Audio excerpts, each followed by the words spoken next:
طارق بن زیاد بربر نسل سے تعلق رکھنے والے مسلمان اور بنو امیہ کے جرنیل تھے۔ انہوں نے 711 میں ہسپانیہ موجودہ اسپین کی مسیحی حکومت پر قبضہ کر کے یورپ میں مسلم اقتدار کا آغاز کیا۔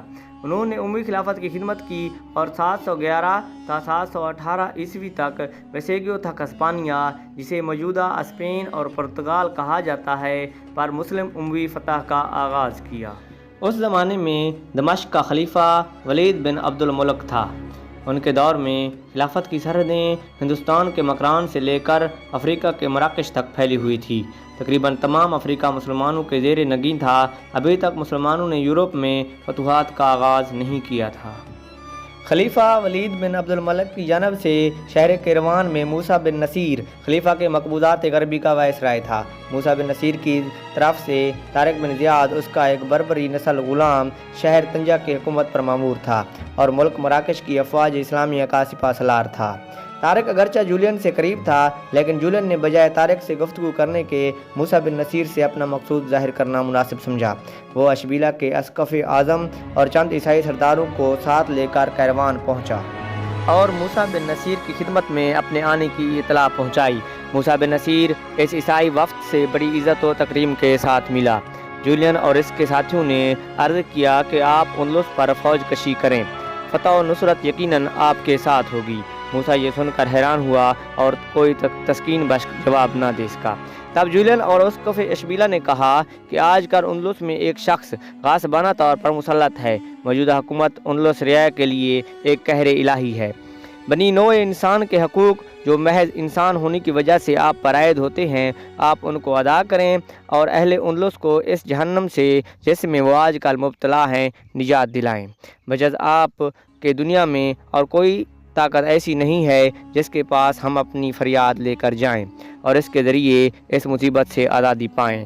موسیٰ بن نصیر نے جولین کے اس اصرار کے بعد اندلس کے حالات اور حکومت اندلس کی فوجی طاقت کے متعلق چند سوالات کیے اور خلیفہ دمشق ولید بن عبد الملک سے اجازت طلب کرنا ضروری سمجھ کر ایک عریضہ دمشق کی جانب روانہ کیا۔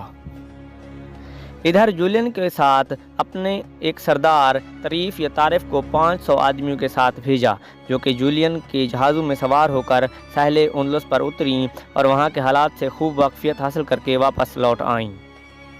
چنانچہ طارف اپنے ساتھیوں کے ساتھ 92 ہجری میں اندلس کے ساحل پر اترا اور معمولی لوٹ مار کے بعد سالمن غیمن واپس آیا۔ تھوڑی ہی دن میں خلیفہ کے دربار سے اجازت نامہ بھی آ گیا۔ جب موسیٰ بن نصیر کو جولین اور ان کے ساتھیوں کے بیان کی تصدیق طریف کی زبانی معلوم ہو گئی تو اس نے طنجہ کے گورنر طارق بن زیاد کے نام حکم بھیج دیا کہ تم اپنی فوج لے کر اندلس پر چڑھائی کرو۔ طارق اپنے 7000 لشکر کشتی میں سوار کر کے ابنائے جبل الطارق کے پار اندلس کی جنوبی راس ساحل پر اترا۔ طارق اپنے 7000 فوج کو 4 کشتیوں میں سوار کر کے لے گیا تھا۔ اس سے اس زمانے کے جہازوں کا اندازہ ہو سکتا ہے کہ وہ کتنے بڑے تھے۔ طارق کی فوج میں زیادہ تر بربری نو مسلم اور کم تر عربی لوگ تھے۔ مغیث الرومی نامی ایک مشہور فوجی افسر بھی اس فوج میں شامل تھا، جو طارق کا ماتحت اور اس کا نائب سمجھا جاتا تھا۔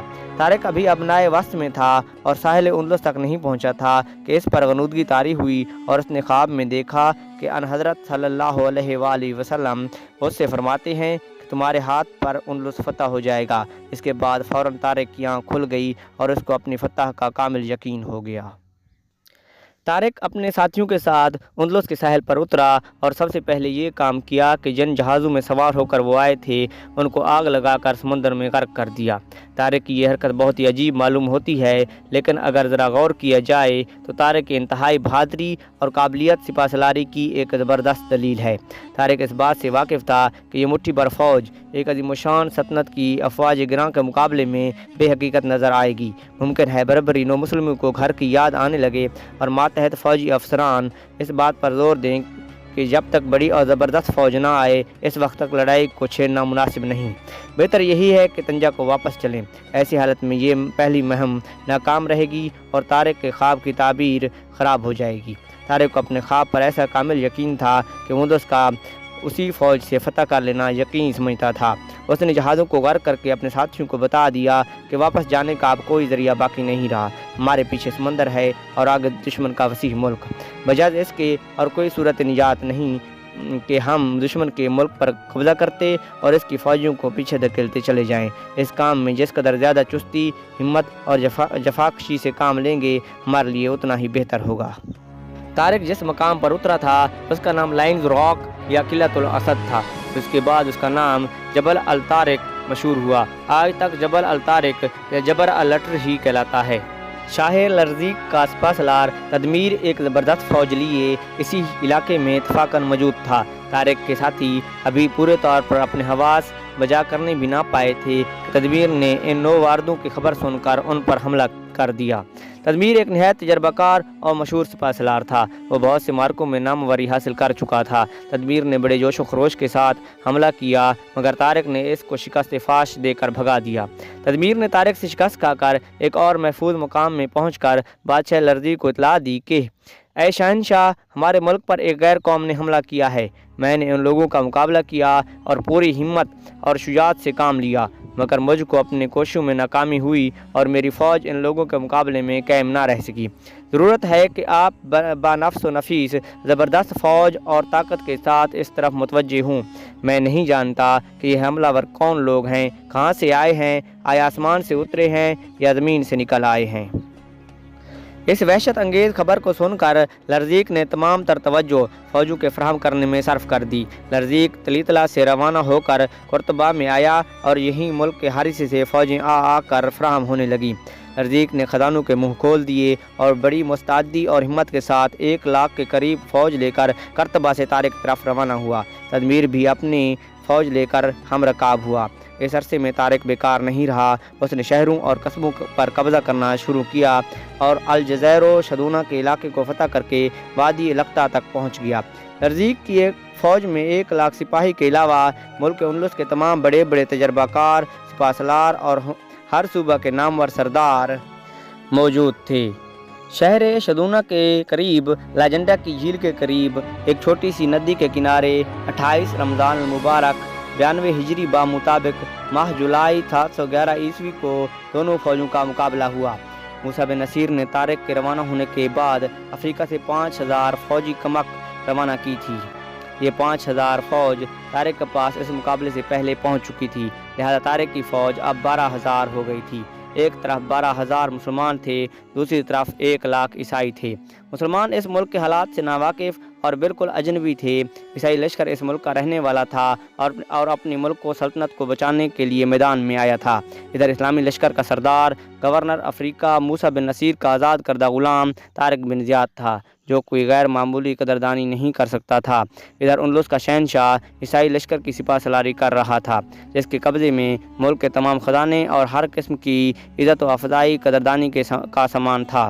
ادھر فوج میں اکثر نومسلم بربری تھے، ادھر عقیدت مند عیسائیوں کی فوج تھی، جس کو لڑائی پر ابھارنے اور بہادری کے ساتھ مقابلہ کرنے کی ترغیب دینے کے لیے تمام بڑے بڑے اور نامور پادری اور بشپ موجود تھے۔ اس مارکے میں طارق کی مٹھی بھر فوج، جو اپنے حریف کی فوج گراں کا بامشکل 8واں حصہ تھی، اگر شکست کھا جاتی تو یہ مارکہ بہت ہی معمولی اور ناقابل تذکرہ ہوتا۔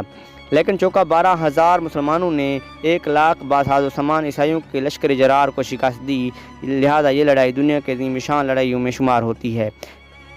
ایسے عظیم و شان مارکہ کی مثالیں تاریخ عالم میں بہت ہی کم اور صرف چند دستیاب ہو سکتی ہیں۔ ایک ہفتہ دونوں فوجیں ایک دوسرے کے مقابل خیمہ زن رہیں۔ طارق نے جس وقت شاہ لرزیق شاہ ہسپانیہ کے لشکر عظیم کے مقابلے اپنی مٹھی پر فوج کی صفیں درست کی، اپنے ساتھیوں کو مخاطب کر کے ایک ولولہ انگیز تقریر کی جو ایمان باللہ کو استوار اور پائے استقلال کو مضبوط کرنے والی تھی۔ طارق بن زیاد کی اس تقریر نے مسلمان بہادروں کے دوران خون کو بڑھا دیا اور شوق شہادت نے الفت دنیا اور محبت تن و فرزند کو دلوں سے مٹا دیا۔ اس کے بعد جنگ شروع ہوئی۔ ادھر سے ہائے ہو کا شور و غل تھا، ادھر سے تکبیر کی آوازیں تھیں جو دشمنوں کے دلوں کو دہلاتی اور مسلمانوں کے دلوں کو بڑھاتی تھی۔ عیسائی فوج کا بڑا حصہ ذرہ پوش سواروں پر مشتمل تھا، لیکن اسلامی فوج سب پیدل تھی۔ عیسائی سواروں کی صفیں سمندر کی طوفانی لہروں کی طرح جب حملہ آور ہوئی تو یہ معلوم ہوتا تھا کہ گھوڑوں